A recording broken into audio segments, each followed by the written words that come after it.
विद्यमान गृहमंत्री देवेंद्र फडणवीस तसंच माजी गृहमंत्री अनिल देशमुख यांच्यातील सध्याचा वाद चर्चेचा झालेला आहे। यामध्ये पोलीस अधिकाऱ्यांचे पत्र आणि आरोप याने अधिकच रंजकता आणली आहे।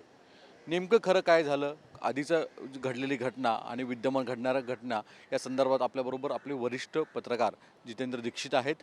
गेले 30 वर्ष साधारणतः त्यांनी क्राईम या सगळ्या पूर्ण घडामोडी पूर्ण पाहिलेल्या आहेत। या सध्या जो वाद सुरू आहे याच्यामध्ये पत्रप्रपंच फार गाजतोय। एका बाजूला परमवीर सिंग यांचं कालचं विधान असेल आणि सचिन वाझेंनी केलेलं स्टेटमेंट असेल, या सगळ्या पार्श्वभूमीवर नेमकं काय घडतंय खरं? देखिए, इस पूरे मामले को देखकर सागर यही लग रहा है कि सचिन वाजे महाविकास आघाड़ी की एक कमज़ोर कड़ी बन गए हैं। वो इस तरह से कि जब महाविकास आघाड़ी की सरकार थी राज्य में, तो उस दौरान सचिन वाजे जो कि बीते 16 सालों से निलंबित चल रहे थे। ख्वाजा यूनुस नाम का जो आरोपी था घाटकोर पर बम धमाके का, उसकी कस्टडियल डेथ हुई थी। उस मामले में सचिन वाजे की गिरफ्तारी हुई और गिरफ्तारी के बाद उनको सस्पेंड कर दिया गया था। तो समय तक वो सस्पेंड रहे थे। उसके बाद में उनको कोविड काल के दौरान अचानक पुलिस फोर्स में ले लिया जाता है। फिर ना केवल पुलिस फोर्स में लिया जाता है, बल्कि उनको क्राइम ब्रांच में उनको जो है पोस्ट किया जाता है।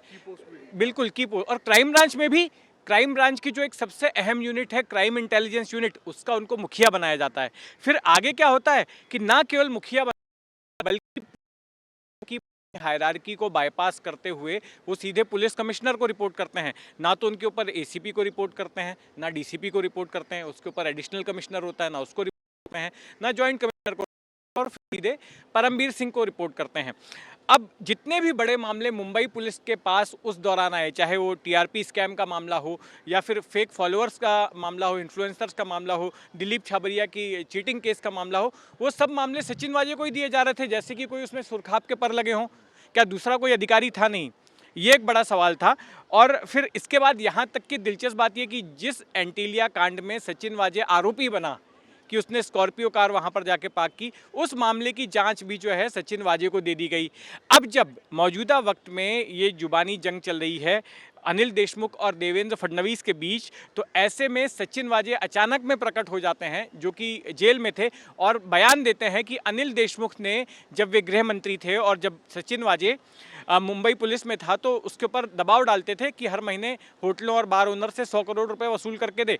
तो मामला फिर से अब एक बार जो है जागरूक हो गया है, हम ये कह सकते हैं। और इसी बात को लेकर अब महायुति का पलड़ा एक तरह से भारी लग रहा है इस जुबानी जंग में। वाजे यांचे जे थेट आरोप आहेत त्याच्यामध्ये अनिल देशमुख यांच्यावर आरोप करतायत, त्यात जयंत पाटील यांचं सुद्धा त्यांनी नाव घेतलेलं आहे।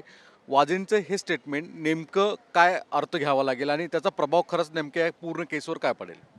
देखिए, वाजे ने ये जो आरोप लगाया, वाजे के इन्हीं आरोपों के आधार पर परमवीर सिंह ने, आपको याद होगा जब परमवीर सिंह एंटीलिया कांड जब सामने आया, जब उसका पर्दाफाश हुआ, तो उसके बाद में परमवीर सिंह को मुंबई पुलिस कमिश्नर पद से हटा दिया गया था।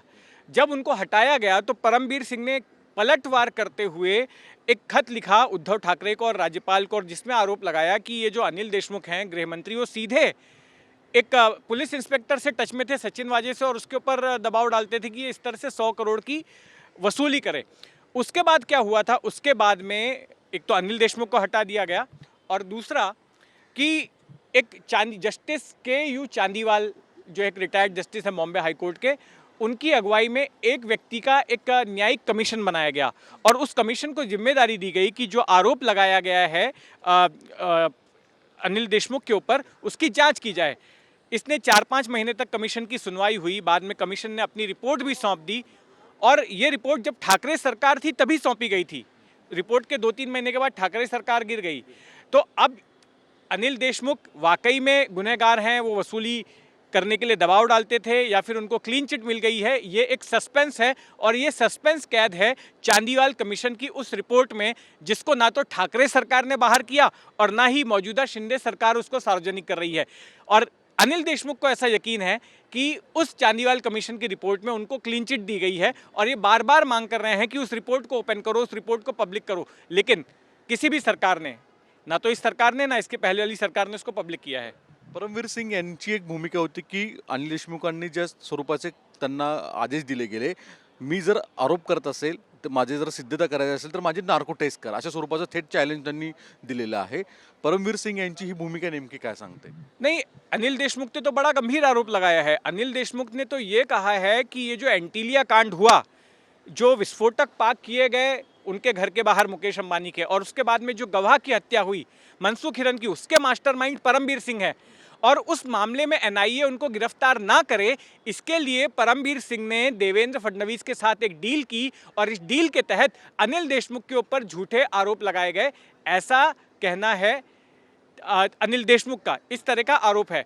अभी परमवीर सिंह जो है इस पर अपनी सफाई देते हुए कहते हैं कि ये बेबुनियाद आरोप हैं और अनिल देशमुख की मानसिक स्थिति खराब है।